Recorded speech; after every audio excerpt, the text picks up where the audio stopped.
Second. Oh, two. Doing.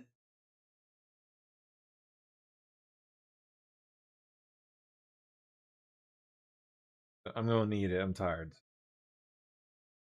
Working, been busy, slaving away on this thing. Code flying by, nonstop. Was the last day of Fable, but they extended it. They extended it 5 days, so I get another 5 days of fun. And you guys get 5 more days of me cracking away at building fun things. Come a long way. Still more to go, though. I don't want to show it off until it's ready, so you'll have to wait. But it seems we're about like 90 to 95% of the way to being ready for a closed beta. We're gonna need some users filing in soon onto the Discord, the website. In due time, the app. That's what I think I'm going to focus on over the next few days. Get both desktop and mobile apps squared away. I don't know how long that's even going to take, but oh yeah, it's moving. Like it's got the Epstein files, the SPLC files, and what was number 3? Epstein, SPLC. I forget what the other one was now.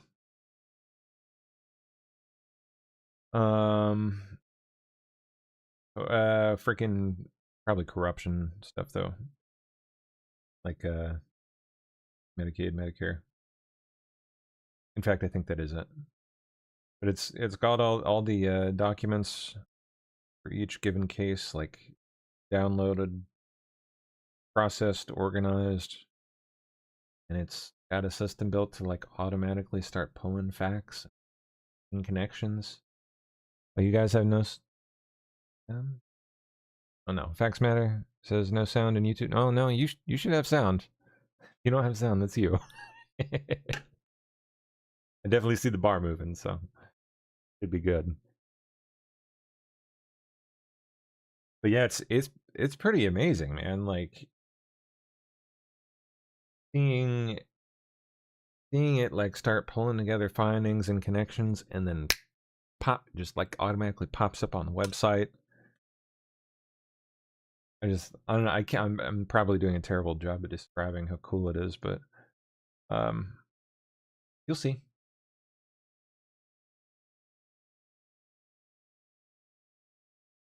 Okay, let's see. And it's gonna start making cross case connections too. So like connections between someone involved in the Epstein case and I don't know, in any other freaking case. I'm gonna start like making those connections and stuff. Ambitious. We'll see. We'll see how it goes, but I think it's gonna go pretty well, just based on what I'm seeing so far. Oh, all right, let's get going.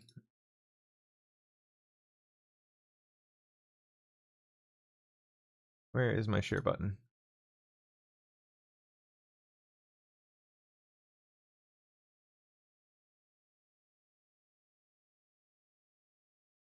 There we go. Okay. Do I have anything tagged since this morning? Probably not. Nope. All right. On to the main pile then.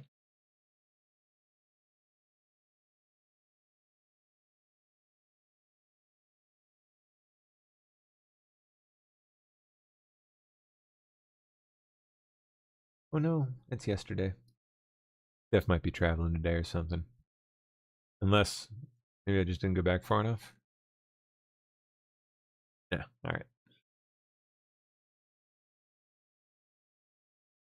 Ah, there we are. Marine Le Pen confirms that she will run for the presidency next year. And will appeal today's court ruling to France's highest court. What did the court ruling say? Did they try to rule that she can't run or something? Yeah. U.S. Treasury's Office of Foreign Assets Control, OFAC, announced on Tuesday that it has revoked Iran-related General License X and issued General License X1 in its place. The move terminates the June 21st authorization that had permitted the production, delivery, and sale of Iranian-origin crude oil, petroleum products, and petrochemicals, citing Iran's latest provocations in the Strait of Hormuz. Oh boy, we're back there again, huh? Articles of impeachment have just been filed in the House against Sukhanana Penis, my favorite judge. There she is. Yes, foreign-born activist judge Sparkle Sukhanana, after she ruled against President Trump, ensuring illegals can't vote in our elections, of course. Rep. Abe Hamada made the big move, saying, her power grab against President Trump cannot be tolerated. Rogue judges like her are destroying the rule of law while communists undermine America. Almost like it's the point, isn't it?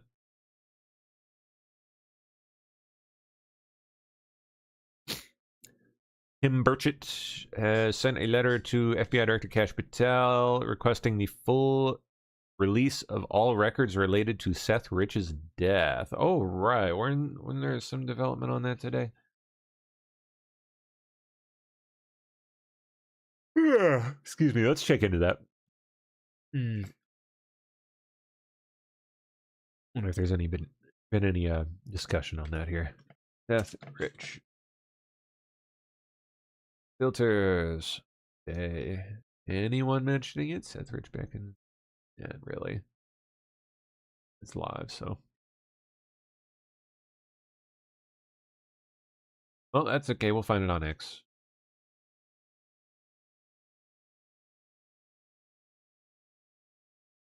Let's do that. I know I had seen something on this. Oh, right, from Clevenger. Today, an attorney for the government told Clevenger here, at least allegedly, that I would soon be getting confirmation that several hundred pages of documents related to Seth Rich were found in a previously hidden room at FBI headquarters. Wouldn't be the first time we'd heard that. Just generally about documents getting found in a certain room. You may recall that on July 30th, 2025, Fox News reported that newly installed FBI Director Kash Patel and his leadership team had located an unmapped/sealed area within J. Edgar Hoover Building's SCIF. Last year's Fox report described burn bags that contained thousands of pages of classified files intended for destruction. And those files were linked back to the 2016 Crossfire Hurricane investigation. And now it appears that the Seth Rich records were among the files designated for destruction. Mind you, I don't have anything in hand yet, so who knows? We'll see. I don't even know whether the FBI will agree to release a single page of what it found. Nonetheless, any confirmation that the files were in the secret SCIF. Yep, raises a lot of questions. At the very least, some very high-level people had something to hide, or some apparent odd interest in the case. I don't know what that might be. The FBI originally told me in 2017 that it had no records whatsoever about Seth Rich because it was not involved in the investigation of his death. We were told he died in a botched robbery, and only the local police were investigating it. Yeah. Since that time, the FBI has gradually admitted to possession of several thousand pages of documents about Seth Rich, his work laptop, an image of his personal laptop, and another DVD. Nonetheless, June 15th, 2026, I had to file yet another motion explaining how the FBI is withholding records in violation of court orders. Yeah, they like doing that. They like doing that. If the FBI is still fighting transparency so hard on other fronts, and it is, then why would it acknowledge that records about Seth had been hidden in the SCIF? I don't know. Maybe Joe DeGeneva's grand jury investigation in Miami is putting some heat on the players in B. Could be. I can tell you this much for sure. Nobody on Capitol Hill has been willing to touch the subject with a 10-foot pole. Except for Mr. Burchett, I guess. Murder of Seth Rich and the resulting cover-up is as radioactive as any topic I've ever seen. Oh, yeah. Yeah.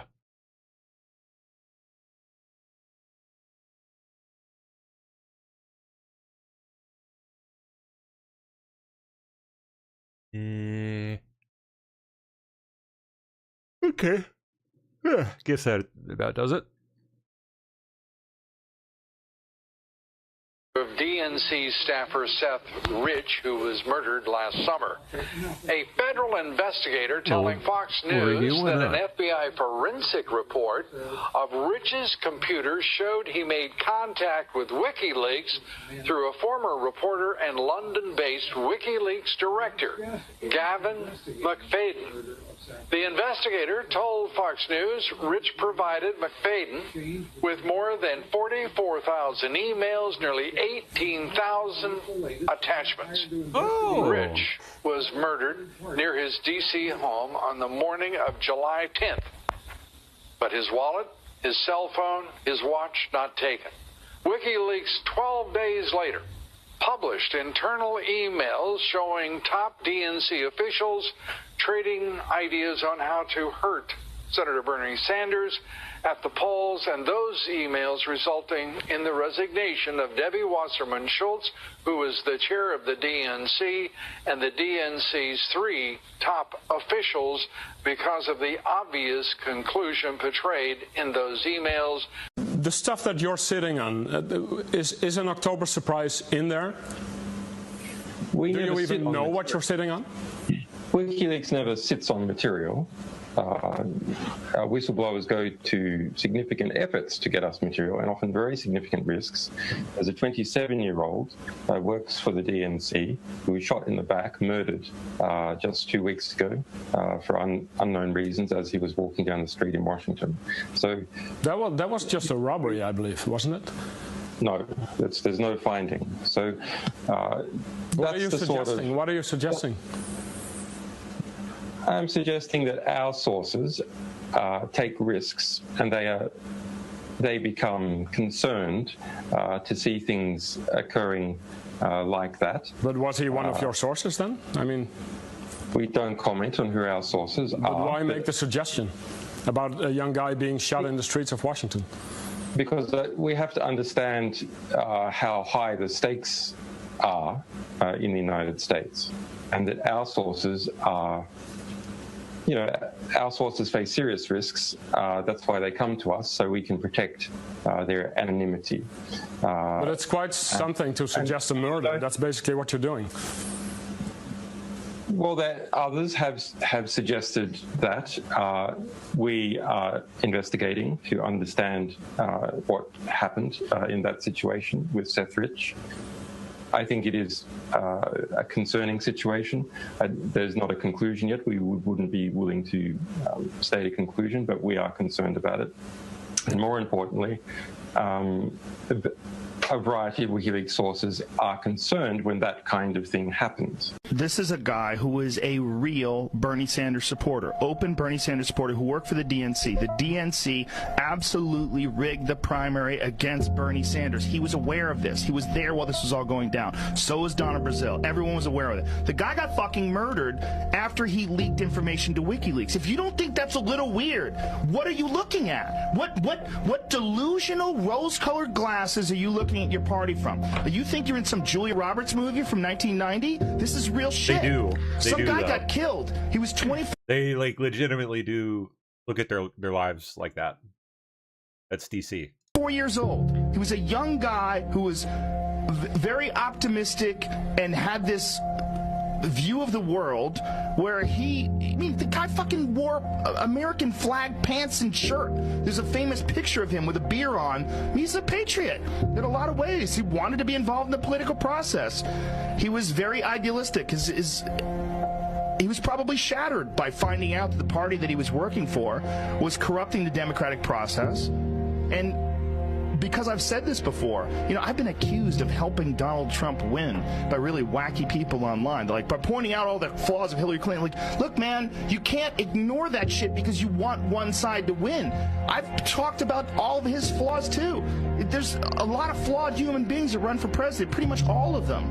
It's very rare you have someone who's not flawed. Right. We're extremely flawed. We're all flawed. But extremely flawed who wants to be the fucking king of the world. It's very rare. Listen, man, I'm not a fucking reputable person. That's what I try to tell my people. Political ideologies. I'm just not. I'm not that well-read when it comes to politics. I have my opinions on things. But when it comes to things that are rock solid and clear, like that Seth Rich was murdered and people want to ignore it, I'm like, what the fuck do you think happened? There has to be some sort of a disconnect here. When a person is giving information to WikiLeaks that exposes corruption inside the very organization that's responsible for the fucking Democratic Party, and he gets murdered, and you're like, oh, the conspiracy theories. No, he got murdered. There's no conspiracy. It was a botched robbery. Says who? Says who? Where's his? How come his wallet was there? How come his watch was there? How come they didn't take his phone? What the fuck are you talking about that I'm a conspiracy theorist when I just tell you the facts? So and this WikiLeaks thing with Julian Assange is the craziest shit ever. When he said there's consequences to sharing information with us. He works for Russia now. He works for Russia. So he was the darling of the left when Obama was in office. So isn't that amazing? So Julian Assange, he's just a great news guy who's tough as nails. He can't leave. He's stuck in the Ecuador embassy By the forever. way, that case was so fucked. So fucked. So fucked. He's been so fucked, and it's because the CIA wants him so bad, and they control everybody. And now they're trying. They have influence over Ecuador, and they're trying to fuck. They're trying to get a Halliburton guy to be their new. Anyway, they might just blow up that place. The gas leak. No doubt, right? I wouldn't be surprised if shit like that happened. More stuff comes out, like the Seth Rich stuff. The amount of people, and this is where I leak any conspiracy. The amount of people connected to the Hillary Clinton organization, to the Clinton Foundation, to Bill Clinton, the amount of people that have been iced is stunning. But then some of them are bullshit and coincidental, and people, and they're in a weird job, and people get. There's a lot of people that have been killed. A lot. The timing is so interesting here. The week that this breaks on Fox News in a story they later had to retract and acknowledge didn't meet their editorial standards, Sean Hannity is shouting it from the rooftops. What's going on that week? It's the week that Mueller is appointed. It's the week Comey is fired. It's when the Russia story is blowing up. What better way to deflect from the Russia story than to point the finger at this, this guy in Washington who was shot in an armed robbery? It wasn't the Russians, it was Seth Rich. I would firstly address the DNC data that was posted by WikiLeaks. And that clearly showed evidence of a property called a FAT format file. That's the file allocation table format, meaning every time it's reading, it's a program and a software used to read data to a storage device, either a thumb drive or CD-ROM, something like that. And as it does that, it changes the last modified time on each file to the nearest even second. Okay, it's just a function of that program. So when that occurs, all those times of last modified are changed on all the files. So when we looked at all the DNC emails from the 23rd, 24th, and 25th of May, all of them ended in even numbers. So, and that was 500, probably a little more than that. I didn't count all. So, but that means that the random chance of that occurring would be 1 chance in 2 to the 500th power. In other words, 1 chance in a 1 followed by over 150 zeros. Meaning it's obviously, that was a factor that proved that a program was used to do that, and the program that does it is FAT, file allocation table formatting. So that says that data was downloaded to a physical device, either a thumb drive or CD-ROM, and then transported physically before WikiLeaks could publish it or put it on the web. So that said to us that it wasn't a hack from Russia. Man, I haven't seen some of this stuff in so long. Inside job or somebody close in that downloaded the data to a storage device and then took it physically. That's what, that was the whole subtext of what Sean Hannity was pushing that week. And who does he have on? Jay Sekulow. Didn't say it at the time. Sekulow had just been named as Trump's lawyer in the Russia investigation. And he's saying, what is he saying on Fox News? This undercuts the whole Russia narrative. That was the message they were pushing. So the predicate for all of this, I think, maybe even earlier, but to my knowledge, late in the summer of 16, with the hacking of the DNC and the emails from the DNC. And the FBI never investigated it, never investigated the actual, the physical removal of this data from their servers. Instead, a company called CrowdStrike, which worked for the Democratic Party, did. And then exactly at that moment, or right around that moment, a DNC staffer was killed in Washington, D.C. in an apparent robbery in which nothing was taken from him that I happen to know for a fact the MPD, the Metropolitan Police Department, thought was like bizarre. And they kind of didn't believe it. A Fox News host went on air and asked questions about this killing. Why wouldn't you? And the parents of the man who was killed either sued or I think they sued. They certainly threatened to sue and basically scared the crap out of everyone. So no one's ever asked a question about it since. They hired a private investigator who looked around in that case, I remember, and there were some odd details there. The FBI ended up in possession of his laptop, and then why would the FBI wind up in? I mean, this is a local crime, right? Yeah, this was one of the first reasons I started to look at that case, because I got a call from somebody about that, and I don't know why that was the case, but it is the case. And there were people at the DNC, one of whom I know, who thought that he was murdered for political reasons at the DNC. A very high-ranking person at the DNC told me that.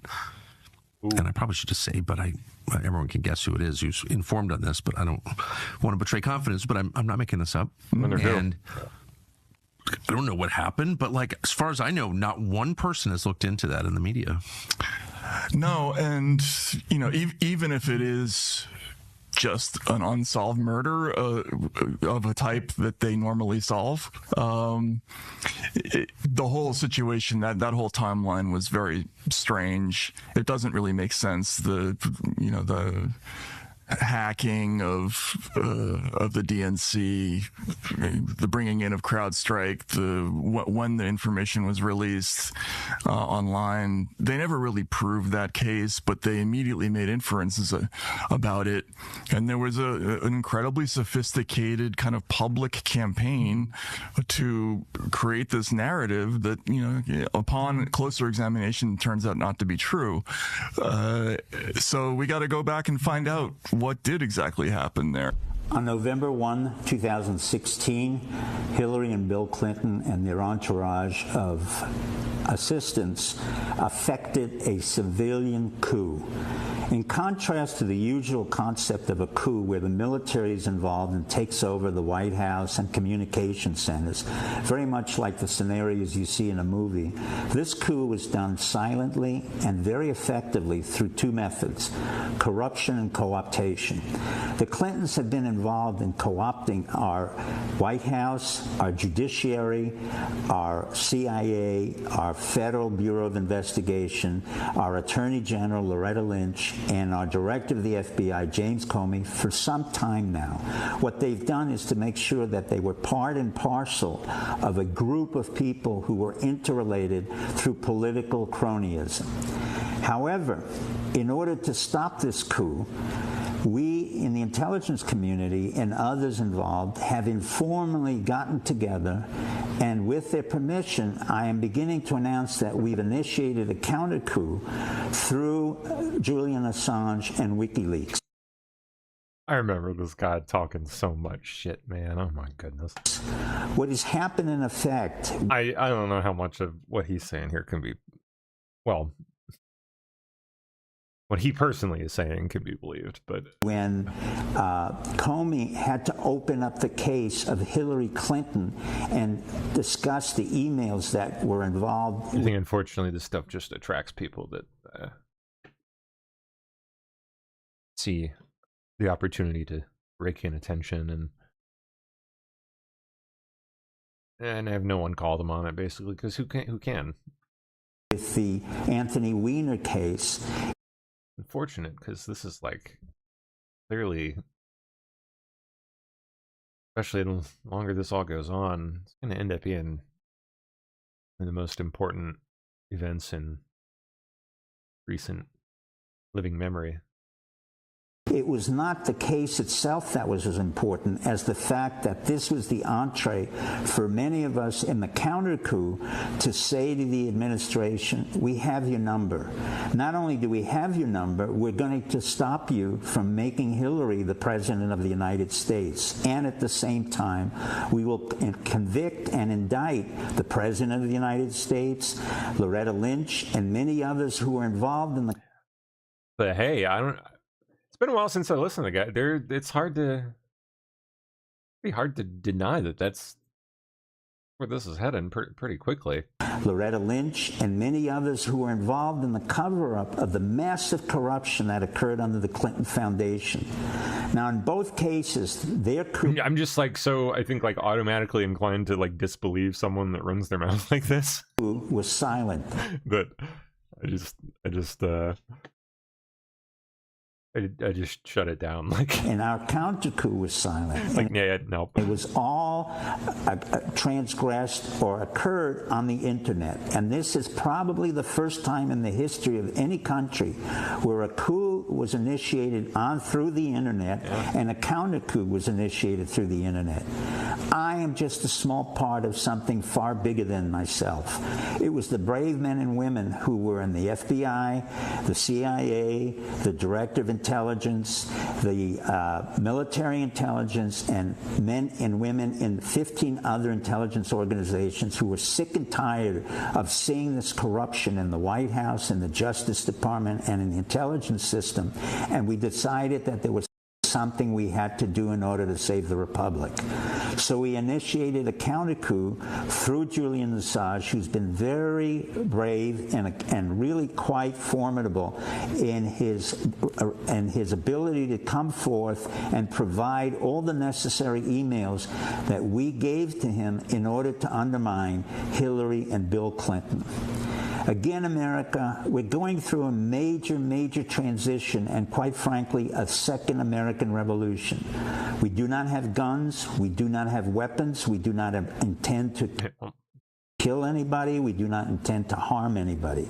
But we, the American public, and those of us who serve as veterans and in the intelligence service like myself, will stop the Clintons from assuming power that they don't deserve. At the same time, we will make certain that Obama leaves without any trail of a pardon or any other act of treason.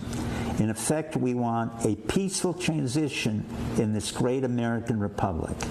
I bring you this news, and I want you to understand what has happened. A moment of history is occurring right now in front of us, and I'm proud to explain it to you.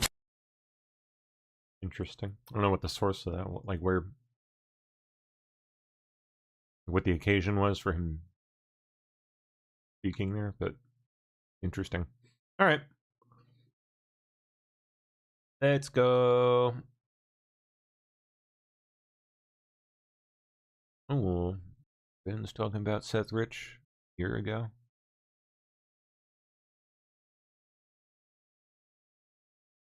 Interesting. There you go. Disinformation kill chain. So you see how it is right here? This is in DHS in 2019. They have to AstroTurf their fake fucking field because this is the cybersecurity unit at DHS. So they have to contextualize their censorship operations as being cyber related somehow. So instead of just calling it First Amendment violating government censorship. They say, no, it's just borrowing from the cyber kill chain model, which just serves as an inspiration for this framework. So it's cybersecurity. It's not First Amendment violating social media censorship. No, it's just cybersecurity. Insane. Your tweets are misinformation. Does this look familiar? They take the whole thing. They just grafted it. They took the whole fucking thing. And look what this says. Useful idiots. Us, the citizens who voted for the government. That the citizens paying their fucking paychecks at DHS. Their salary comes out of our pocket. And what are we? Fucking useful idiots. Authentic voices. That's who they target. Real people. Now look what they say here, okay? Fucking crazy. Get to the Seth Rich bit. There's a bit about Seth Rich.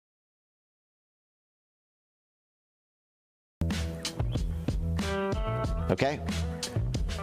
You want to see more examples of this? Seth Rich. Case studies. Roger Stone. Department of Homeland Security going after Roger Stone.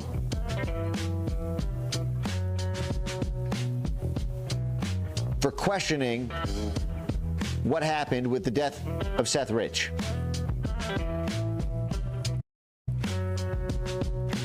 DHS was supposed to fight Al-Qaeda, ISIS, and they're fighting Roger Stone here in the U.S. Calling over a dead DNC staffer from 4 or 5 years before. For the censorship. Seems a little weird. Calling on Facebook and Twitter 1.0 and YouTube to censor Roger Stone.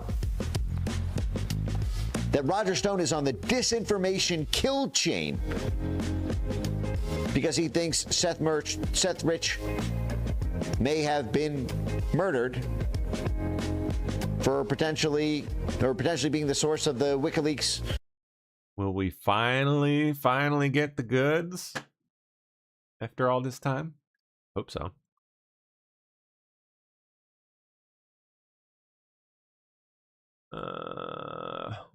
Where is there. It's over here. FBI announces 3 indictments charging 37 people in an international organized crime operation based in India. This morning, my office is unsealing 3 indictments charging 37 defendants with racketeering, extortion, and drug trafficking stemming from a multi-year investigation into India-based organized crime groups.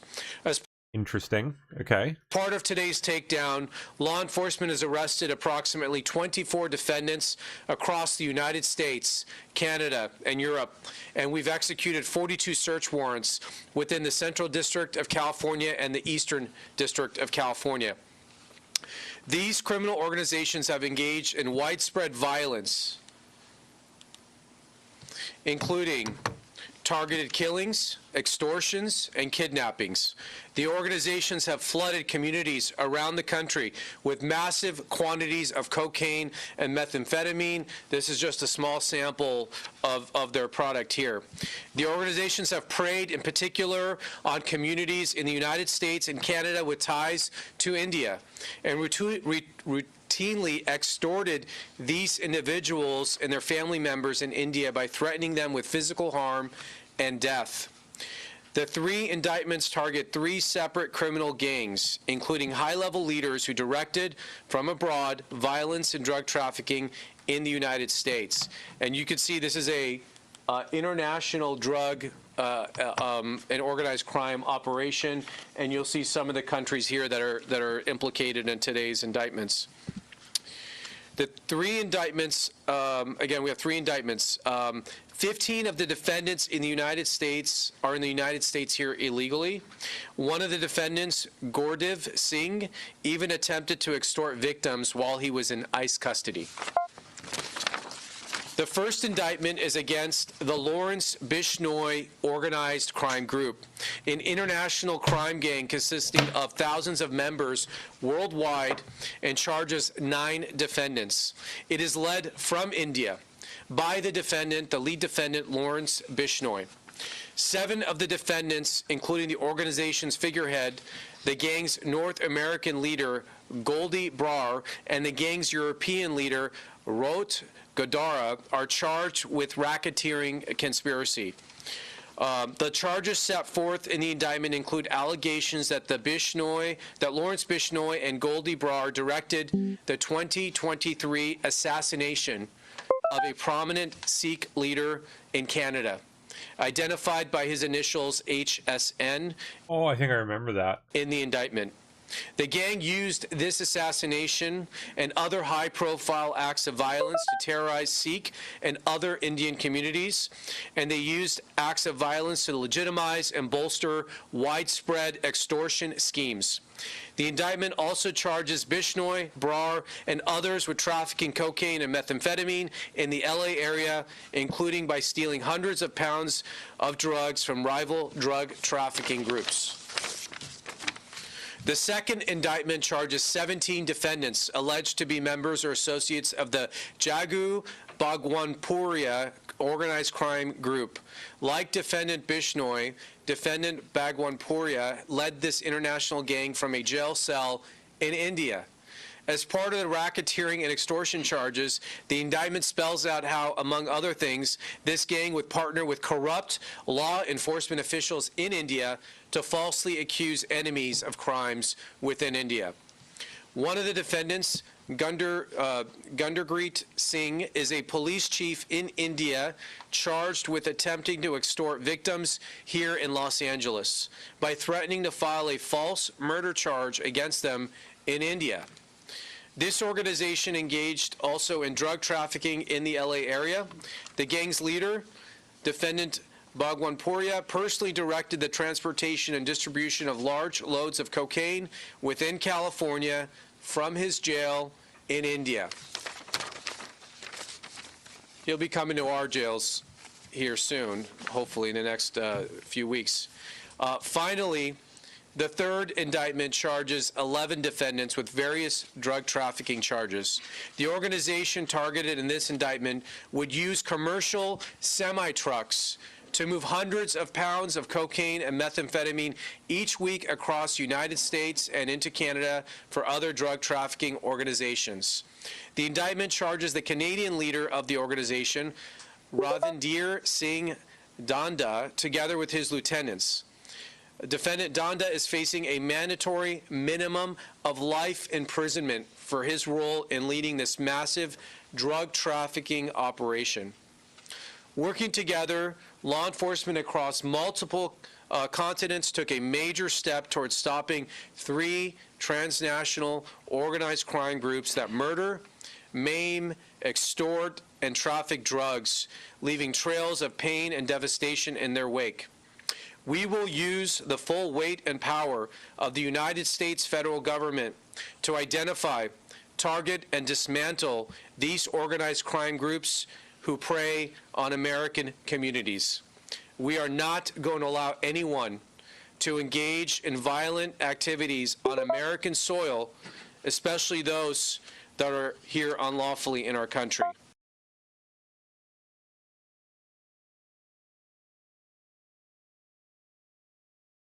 Okay.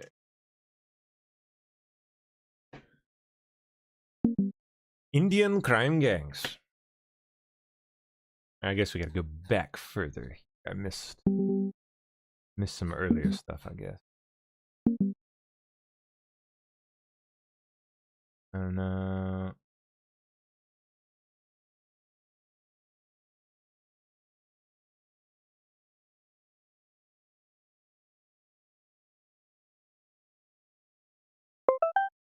Weird, it like wasn't showing about. So goofy. Oh, strange. All right, well, we got a whole boatload here.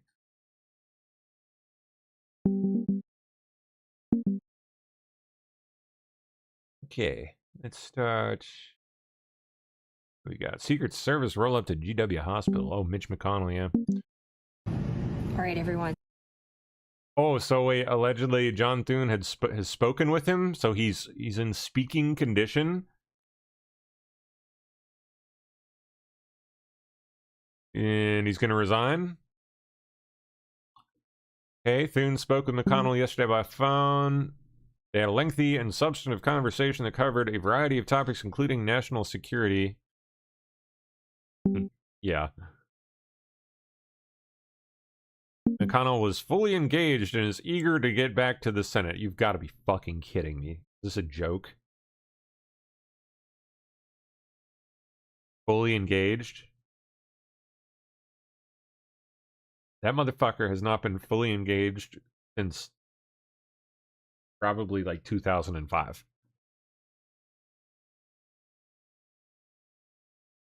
But okay. Kidnapping them? Yep. Totally fine.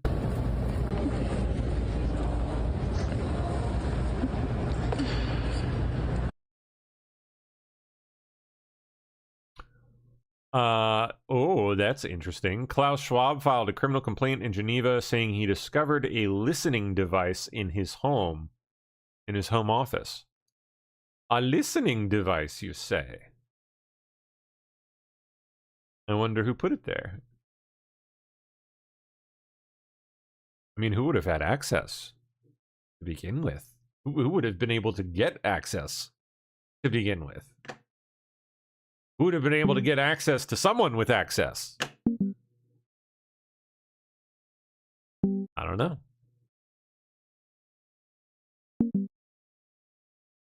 Oh, White House says, I've just been informed, or Trump rather, says, I've just been informed that one of the biggest, best, and smartest retailers in America, Walmart, will be lowering prices by a lot.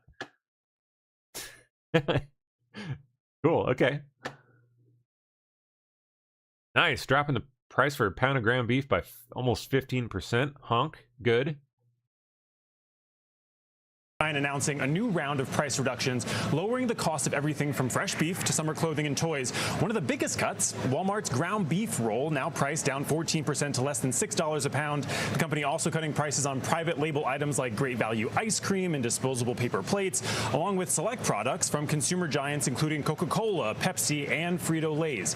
Now, the announcement quickly drew President Trump's attention, who credited his administration for the move in a post on Truth Social, saying other retailers should follow Walmart's lead. But Walmart did not mention the president or his administration in its announcement. Now, for investors, the bigger story here is what price cuts say about margins for grocers and brands, as well as the health of the consumer. Announcing a new round of price reductions, lowering the cost of everything from fresh beef to summer clothing and toys. One of the biggest cuts. All right. We're working on a project. The beams are bending. Footage shows New York City high-rise beams. Oh, geez. Bending, making the entire building unstable and forcing mass evacuation. It was falling.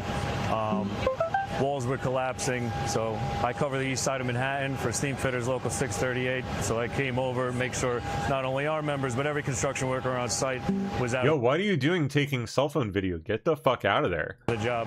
Are you crazy? And outside and safe and everything. We made sure everybody was outside. So I don't think anyone's going back in this building for a while. This is not something you typically see in New York City. You have one of the best labor forces in the world. Got that Chinese steel, baby.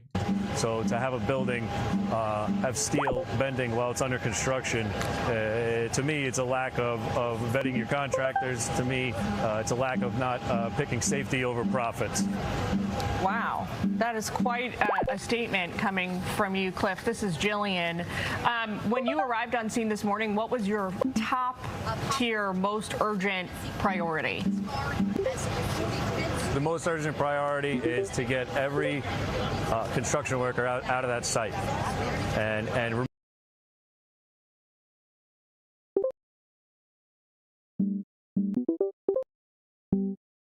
okay.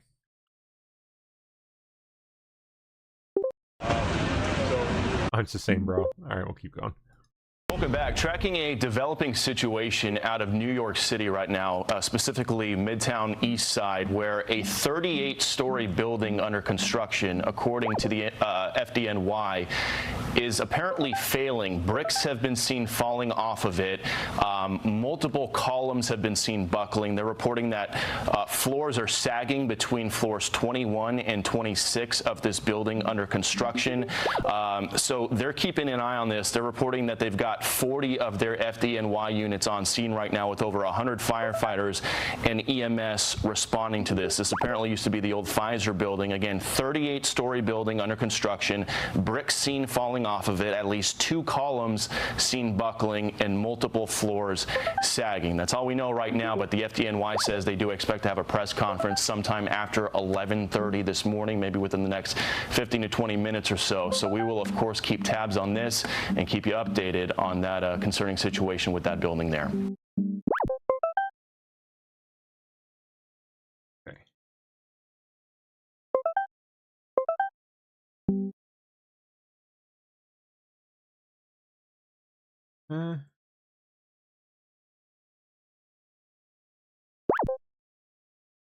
Nope.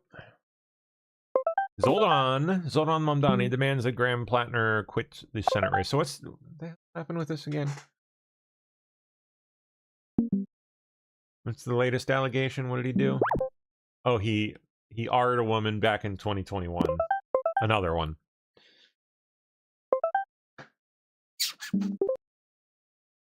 Bernie Sanders says he told Plattner to end his campaign. One too many rapes, I guess, for Bernie. First one was fine. Second one, not so fine.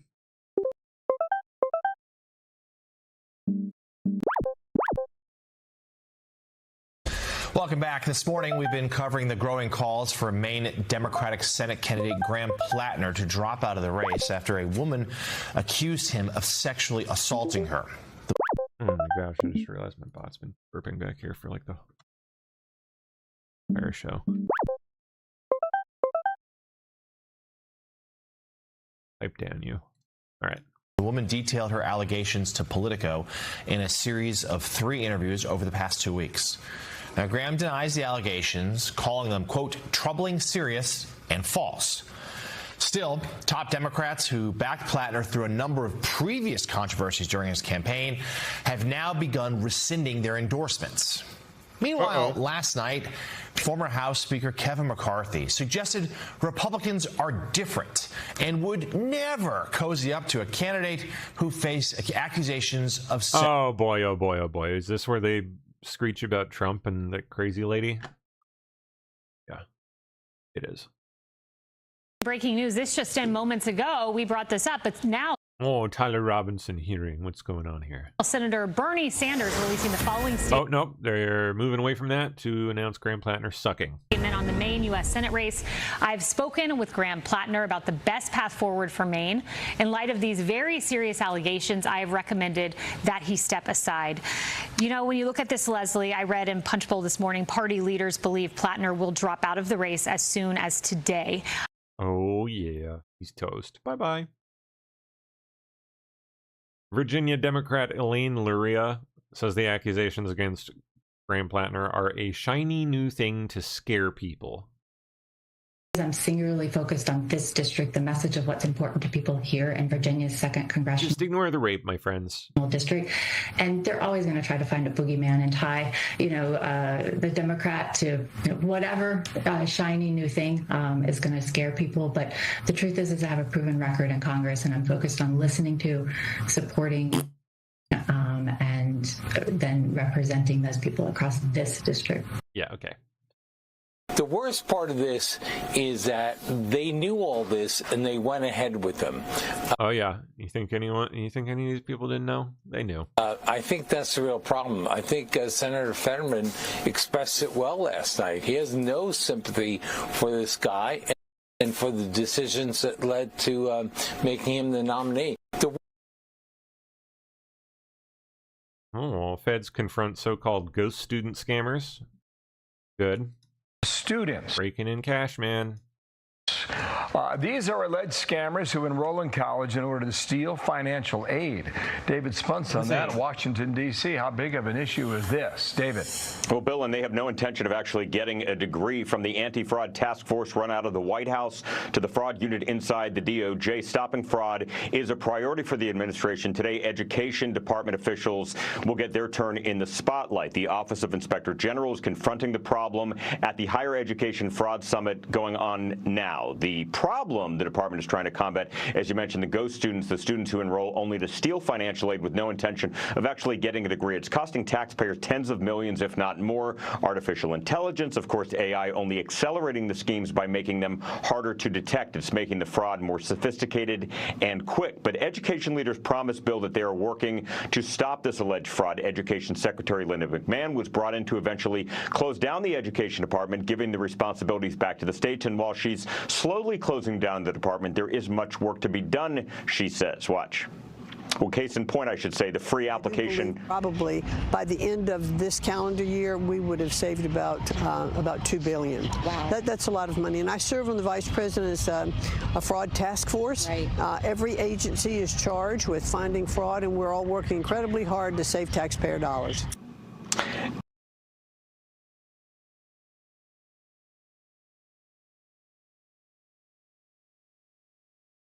Ooh. Sorry, I need dinner. Freaking starving.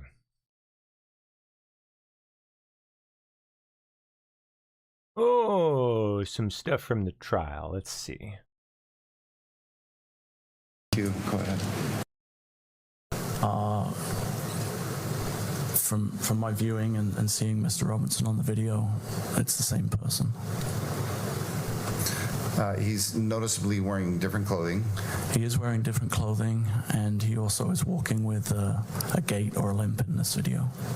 With a gait or what? A limp. Okay.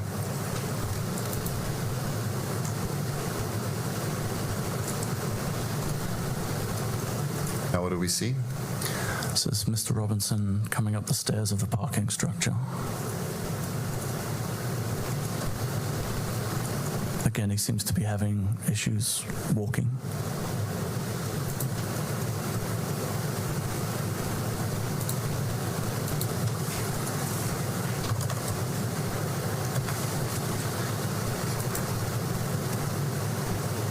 And again, we're able to track Mr. Robinson when he leaves this parking structure? Yes, we were able to. Okay. So when he leaves the parking structure, where does he go? He comes up around Campus Drive. As you can see on the video here, there is a cut through there north of the Losi building, and that's Mr. Robinson coming up the sidewalk. He has the noticeable gait or limp in his walk. And then he moves south across the front of the Losi building. On the sidewalk? Yes, correct. Okay. He would be the rear of the two individuals in this particular video. All right. So right now, if we were to break this picture into quadrants, where would he be? He'd be in the top left quadrant, walking to the left of the image. Now what do we see? This is an image looking across the parking lot to the Losi building, and Mr. Robinson is appearing on the exterior staircase, which gives access to the Losi building roof and the area where the railing was.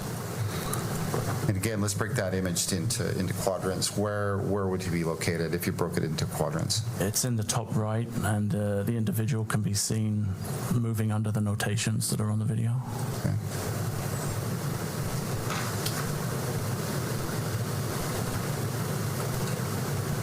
And what time is this? It's just afternoon, about 12. Happening right now? It is, yes. They move behind the atrium area on the rooftop to the northeast corner where the white triangle is. Do you see Mr. Robinson now?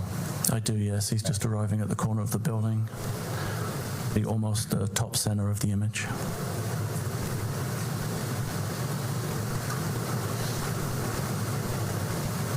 What are we seeing now? Mr. Robinson lowering and jumping off of the roof of the Losi building onto the grass area, and then moving away towards Campus Drive.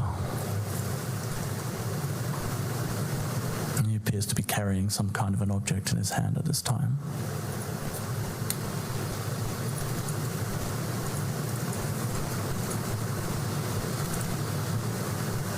So he's approaching Campus Drive. And again, broken into quadrants. Where is he currently? Be in the top right quadrant. And the time? It's 12:24 and 42 on the timestamp. What do we see now? He then crosses Campus Drive and drops down into the wooded area on the far side of Campus Drive. And that is located in what part of the video? What quadrant? It would have been just off center on the... Oh, that's it. Huh. On this Video compilation of Tyler Robinson visiting UVU 4 times on the 10th of September. The last visit stretching into the early morning hours of 9/11.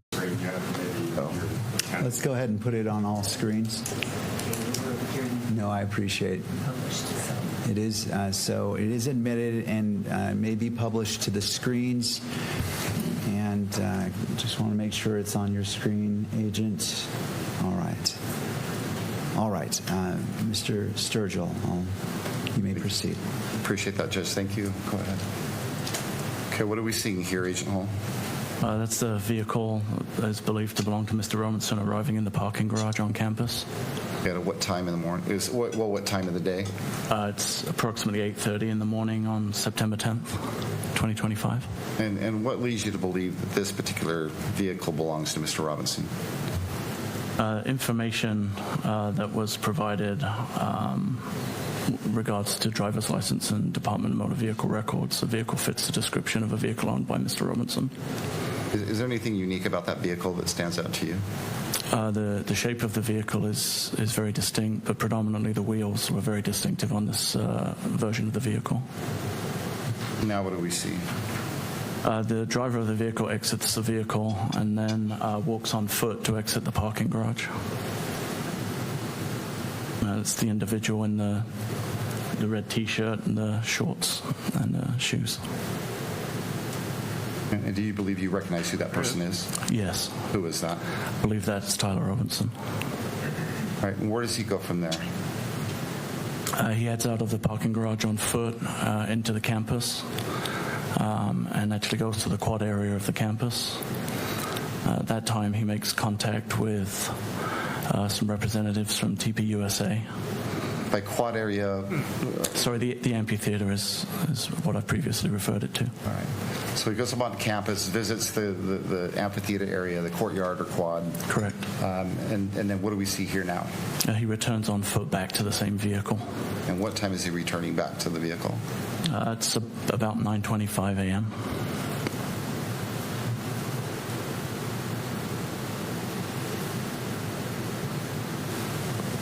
Oh, weird. I don't know what happened to my my camera view like that. I don't know why my green screen stopped working.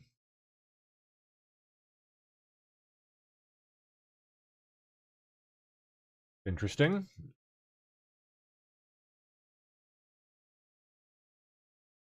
Okay.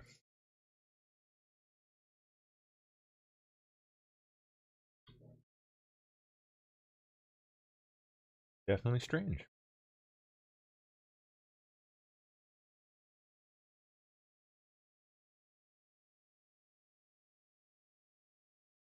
Second. See if we can fix that.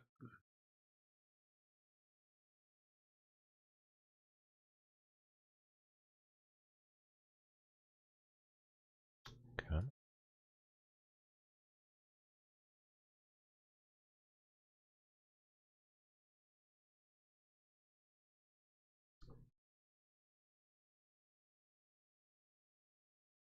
That is really weird. I never had that happen.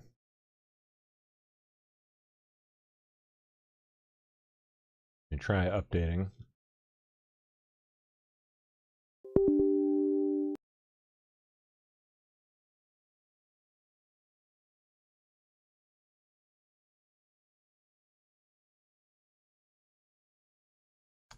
Okay.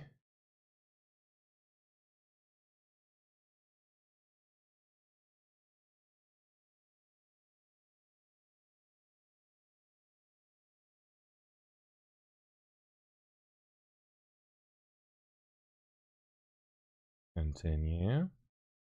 Okay.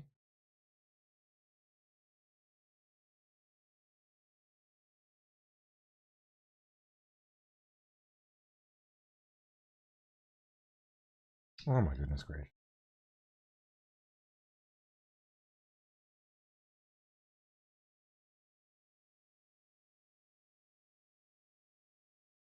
All right, well, that's gonna update and install background. Hopefully that'll fix itself. In the meantime, I guess I'll just pop myself off.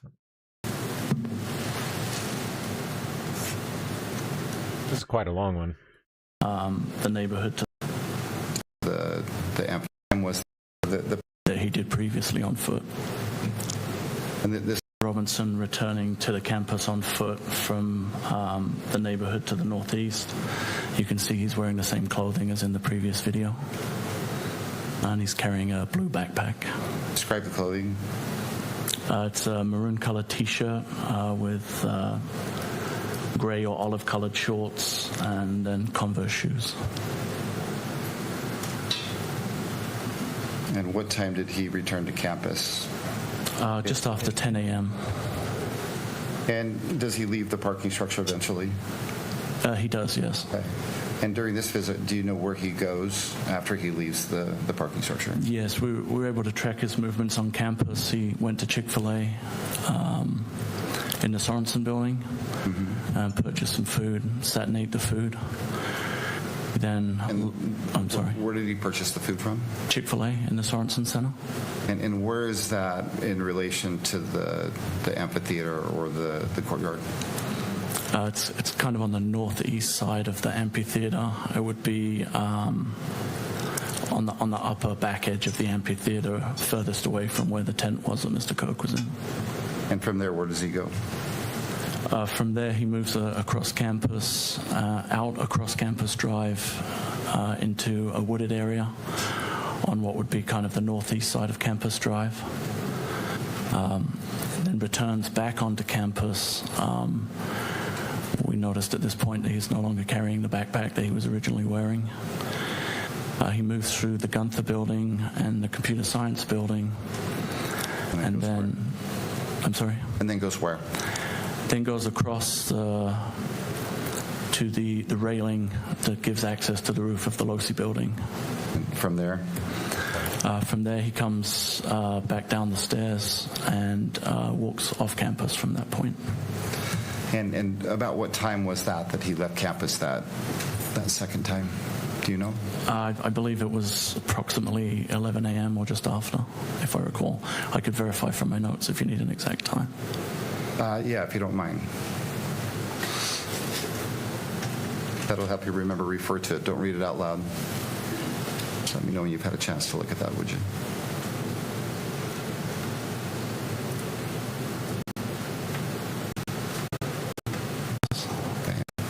Were you able to refresh your memory as far as the time? I was, yes. Okay, and what time was it? It was just prior to 11 a.m. when he walked off campus. Okay. And before we go any further, the parking structure that he left initially, where is that parking structure in relation to the LDS Institute building? I'm sorry, in relation to? The LDS Institute building on campus?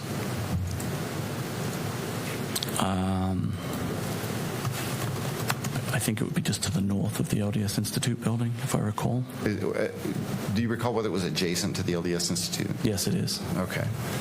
All right. What do we see displayed here now? Go ahead. This is a video of Mr. Robinson returning back to campus the same way that he did previously on foot.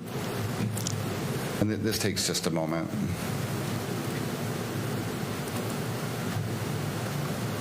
And why, well, let me ask you this. You believe this is Mr. Robinson returning to campus? I do, yes. Okay. And why do you believe it's Mr. Robinson?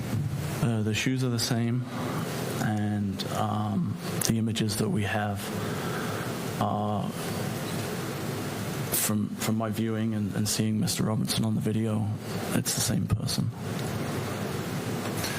He's noticeably wearing different clothing. He is wearing different clothing, and he also is walking with a gait or a limp in this video. With a gait or what? A limp. Okay.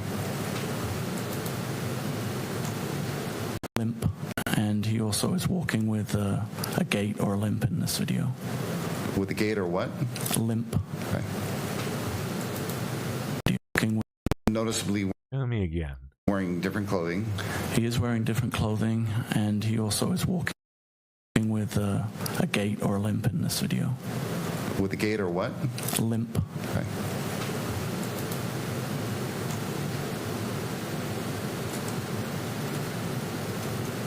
Now what do we see? This is Mr. Robinson coming up the stairs of the parking structure.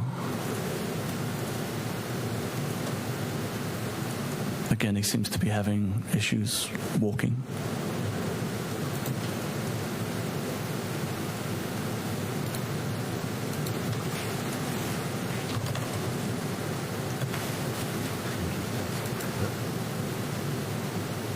And again, were you able to track Mr. Robinson when he leaves this parking structure? Yes, we were able to. Okay. So when he leaves the parking structure, where does he go? He comes up around Campus Drive, as you can see on the video here. There is a cut through there north of the Losi building, and that's Mr. Robinson coming up the sidewalk. He has the noticeable gait or limp in his walk. Okay. And then he moves south across the front of the Losi building. On the sidewalk? Yes, correct. Okay.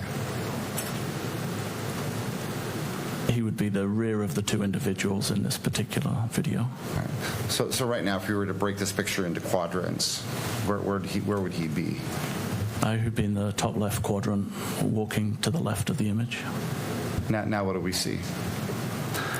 This is an image looking across the parking lot to the Losi building, and Mr. Robinson is appearing on the exterior staircase, which gives access to the Losi building roof and the area where the railing was.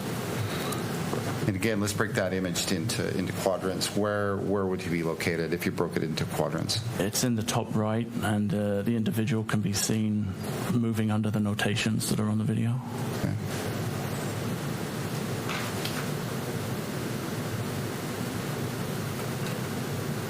And what time is this? It's just afternoon, about 12:15. On what day? On September 10th, 2025. Okay. What just happened, or what did we just see happen? The individual actually kind of rolls over the railing onto the roof of the Losi building. All right.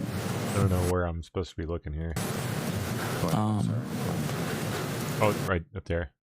And again, in the top left corner, the individual is now seen running across the rooftop of the Losi building to what would be the southwest corner of the building, crouching down and then crawling to the corner of the building. And this is at what time? Around 12:23. I think the timestamp on the video is 12:22. On the 10th? On September 10th, yes, 2025. So we're clear, this is the roof of the Losi building? Correct. Can you still see that individual? Yes, you can, laying prone.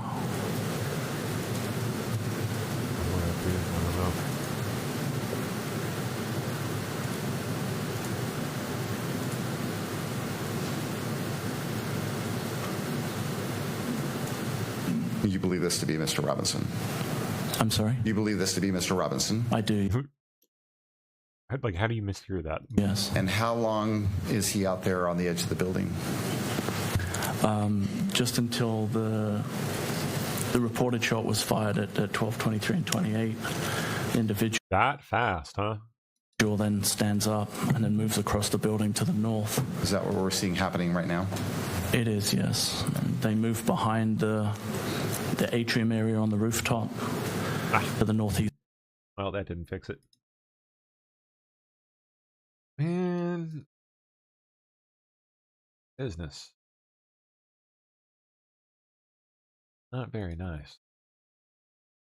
But if I remember